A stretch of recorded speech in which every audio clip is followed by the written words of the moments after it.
Hello everyone, welcome back to my channel moments with Mona. আপনারা সবাই কেমন আছেন? আশা করি আপনারা সবাই ভালো আছেন।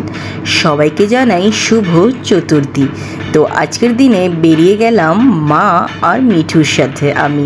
আমার চোখটা দেখে ভয় পাবেন না, হঠাৎ সকালবেলা উঠে দেখি আমার ডান চোখটা ফুলে গেছিলো। কেন ফুলেছে এখন পর্যন্ত আমি বুঝতে পারলাম না।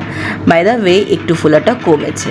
তো যাই হোক, কথা বলতে বলতে আমরা কিন্তু চতুর্থীর দিন আমরা সবাই মিলে একটু বেরিয়ে গেলাম নিউ টাউনের পুজোটা দেখতে। খুব রিলস দেখেই আমি কিন্তু গেছি, সবাই যাচ্ছিল এই পুজোটা দেখতে। তাই আমারও খুব ইচ্ছে হচ্ছিল যে পুজোর মধ্যে সপ্তমী অষ্টমীতে গেলে তো ঢোকাই যাবে না, তাই ভাবলাম আজকে চতুর্থীর দিন একটু ফাঁকা ফাঁকা থাকবে, তো এই পুজোটা দেখে নিই। আর সেই বলেই বেরিয়ে গেলাম আমরা তিনজন। আর সত্যি গিয়ে মনে হচ্ছিল যে পুজোটাতে না গেলে বিশাল বড় একটা জিনিস মিস করতাম। এত সুন্দর পুজোটা করেছে। আর দেখুন এখানে পুরো বাঁশ দিয়ে একটা সুড়ঙ্গের মতন পুরো এন্ট্রান্সটা বানিয়েছে। পুরো মনে হচ্ছিল যে আমরা একটা সুড়ঙ্গের ভিতরে ঢুকে যাচ্ছি। একটা বিশাল বড় ভীষণ বড় একটা ইনোভেশন লেগেছে এই পুজোটাতে। আমার পার্সোনালি ভীষণ ভালো লেগেছে। আর নিউ টাউনের এই সর্বজনীন পুজোতে প্রত্যেকবারই ডিফারেন্ট থিমস বানায়, তাই এইবারও এই থিমটা দেখে আমার ভীষণ ভালো লেগেছে। তো সুড়ঙ্গের ভেতর থেকে যখন বাইরে এলাম তখন অদ্ভুত সুন্দর এক দৃশ্য দেখতে পেলাম। মনে হচ্ছিল সেই পাহাড়ের নিচে এই ছোট ছোট ফুলগুলো দিয়ে শাড়ি দিয়ে কি সুন্দর করে পুরো ডেকোরেশন করেছে। সত্যি দেখে না আমার মনটা ভীষণই জুড়ে গেছিলো। আর সবার থেকে বেশি ভালো লেগেছে এই এন্ট্রান্সটা, পুরো শিবলিঙ্গ দিয়ে ডেকোরেশন করা, দারুণ লাগছিল। তারপরেই দেখুন এই ফুলগুলো, শাড়িগুলো, একটা অদ্ভুত সুন্দর লাগছিল পুরো মণ্ডপটা। তো চলুন এইবার ঢোকা যাক।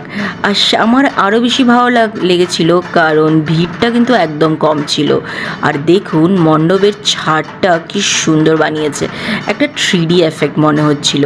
তো এইবার মূর্তি দেখাচ্ছি আপনাদেরকে, শুধু মূর্তিটা দেখুন।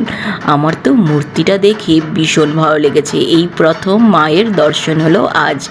সত্যি খুবই ভালো লাগছিল দেখে। আর চারিদিকে মনে হচ্ছিল মা বসে আছে, কিন্তু এটা একটা 3D এফেক্ট, কারণ চারিদিকে কিন্তু গ্লাস লাগানো ছিল আর গ্লাসের মধ্যে মায়ের সব দিকটাই কভার করছিল। মা কিন্তু মাঝখানে বসা, কিন্তু মনে হচ্ছে চারিদিকে বসা। তারপর খুব সুন্দরভাবে পুজো দেখে আমরা একটু চা খেলাম, চাটাও ভীষণ ভালো ছিল। তারপরে নিউ টাউনের এই পুজোটা তো বিশাল বড় এলাকা নিয়ে হয়, তাই এখানে আমরা একটু মেলাটা ঘুরে একটু উইন্ডো শপিং করে প্লাস একটু শপিংও করেছিলাম। তারপরে আমরা ওখান থেকে বেরিয়ে গেলাম। তো আমাদের প্ল্যান ছিল এই নিউ টাউনের পুজো দেখে শ্রীভূমির পুজোটা দেখার। তো আমরা এখন শ্রীভূমির পুজো দেখার জন্যই বেরিয়ে গেলাম। তো এখন আমরা যাচ্ছিলাম শ্রীভূমির পুজোটা দেখতে। কিন্তু শ্রীভূমির পুজোটা যখন যাচ্ছিলাম তো দেখতেই পাচ্ছেন হালকা হালকা বৃষ্টি পড়ছে। ও বাবা, বলতে বলতে কি সাংঘাতিক বৃষ্টি চলে এলো।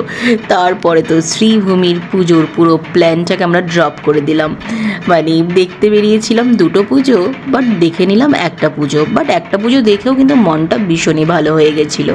তারপরে আমাদের বিরাটি দিয়েই আমরা যাচ্ছিলাম। তো বিরাটির পুরো রাস্তাটা দেখুন কি সুন্দরভাবে সাজিয়েছে, সেটাও ভালো লাগছিল। কিন্তু মনটা একটু দুঃখ লাগছিল যে চতুর্থীর দিন এমন বৃষ্টি পড়ছে, বাট যেমন পরিস্থিতি সেমনই আমাদেরকে মানিয়ে নিতে হবে। তো আজকের ব্লগটা আমি এখানেই শেষ করলাম। আপনাদের যদি ভালো লাগে একটা লাইক কমেন্ট শেয়ার করে দেবেন। আর হ্যাঁ, পরের ব্লগের অপেক্ষা করবেন। আর till then, bye bye, love you all.